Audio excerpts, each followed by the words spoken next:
Hey, my name's Todd Basil. I love math, I love filmmaking, and I love public speaking. Got a master's in general mathematics from Cal State LA. Go Golden Eagles! Oh! And I'm a calculus teacher. So I thought I'd make a vlog to go over concepts in calculus and focus on four things really. What do I find interesting about it? How does this relate to the world immediately around us?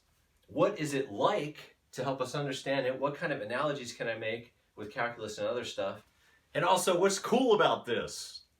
So, thanks for joining me.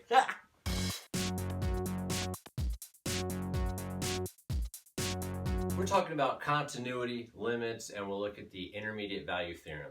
Continuity means for a function that we don't have any breaks, jumps, or holes in an interval.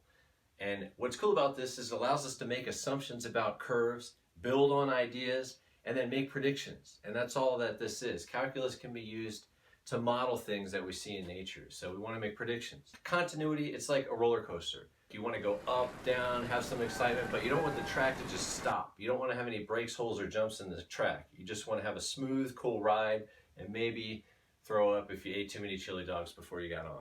It's kind of like Indiana Jones and the Temple of Doom. When they're on the mine cart, right before that scene where they appropriate cultures, they're in the cart and it's like swinging around on the track like, ah, Dr. Jones. And then there's a jump or a break in the track. That's not a good idea. But for the rest of the time, it was fun, although a little stressful. But remember the fun part, not the stressful part.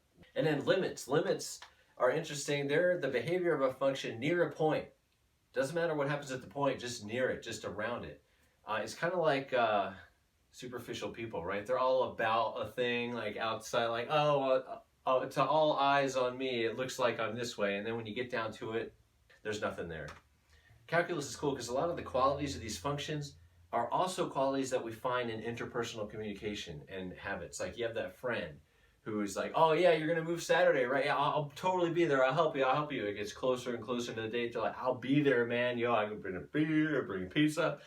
As you get closer, they're all about being there. And then the day of, where's your friend? Didn't show up, not even there. Maybe they come, but the probability is really low. So,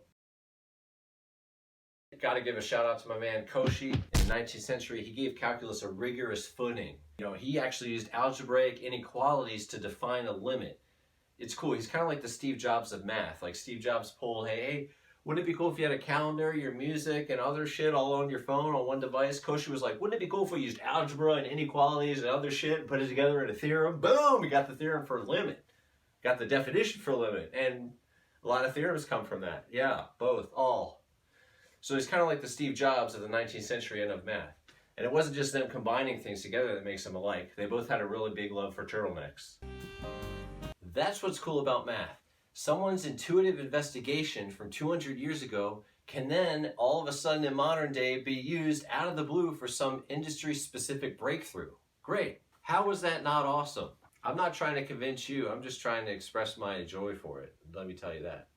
All right, continuity, limits, great. Let's talk about the intermediate value theorem, our first theorem. Oh man, we should have a little jingle intro music thingy to denote when a theorem's coming out. Bing, bing, bing, bong. There it is. Patented, don't even touch it. All right, so the intermediate value theorem basically says if we know where we're going and we know where we started, we know all the points in between. Kind of like a familiar road trip, right? I spent 15 years in Southern California, and when I go back to visit after this COVID thing, and quarantine, I know exactly where I'm going to hit. I'm going to hit Chico's in Eagle Rock to eat, or is it Highland Park? I don't remember. Going to hit Chico's. Going to hit Leo's Taco Truck in Eagle Rock. That's in Eagle Rock. And I got another set of restaurants I want to hit for sure. Definitely Mama's Pizza in South Pasadena. Goddamn. And I know where I want to run. I want to run the Rose Bowl for sure. I want to run along the beach in Santa Monica. Come on now. Into Venice. Tip that weird street performer that you don't know what they're doing or whether they should be out in public, but they're there and you want to tip them and support them. And then also, I want to run, from Glendale to Eagle Rock. I want to run over the highway. There's a really cool, brutal, like 60-degree incline road that you can run up, get out of breath. My high blood pressure is somehow satisfied and hurt by it at the same time. And you run over and then you end up in the Target, which is also, I think, where they shot Terminator 2, but I'm not sure. Maybe that's the Glendale Galleria. But either way, Glendale to Eagle Rock run rounds it out. So I went way too long in that analogy, but I went I have all the pieces picked out of my travels, right? It's kind of like the intermediate value theorem. But it has to be continuous. A function has to be continuous. And if we know where we started, where we're going, we know and can predict all the points in between and what's going to happen.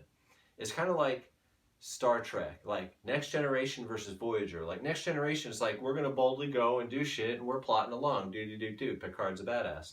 And then Voyager's like, hey, we're having fun. Boom, where the fuck are we? Like, continuous function is like Star Trek Next Generation. Hang with me here. But the Voyager's like a discontinuous function. All of a sudden you're bopping along, bam, there's a break. Went through a wormhole, or I don't know what they did, but they didn't know where they were.